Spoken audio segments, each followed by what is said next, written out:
About 4 days ago, we got the trailer back as a pile of painted parts, and we've just been working diligently to try to get this thing put back together now.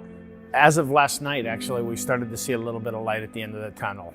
I'm really proud of the way the rear bumper is coming out. Your spare tire, it'll hold your jerry can, swings open, snaps into place, allowing enough clearance to be able to open the bed. We are truly at a 90% point now, so we're locked in place. We got a 2-burner stove, a sink with running water. You know, it's the iceberg theory where you're just seeing the tip of the iceberg and man, that thing looks cool. But you don't know that there's just tons and tons beneath every single decision we make. Refrigerator, freezer, all powered, not an ice chest. One more table.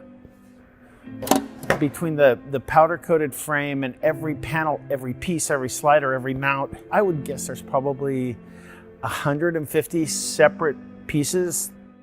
Come over here, we get into our propane tank. 2 different regulators coming off of it. One that'll run the hot water heater. Got your shower right there. Every step along the way, it's having to make a decision on how far you want to take something. Our toilet, definite high class here.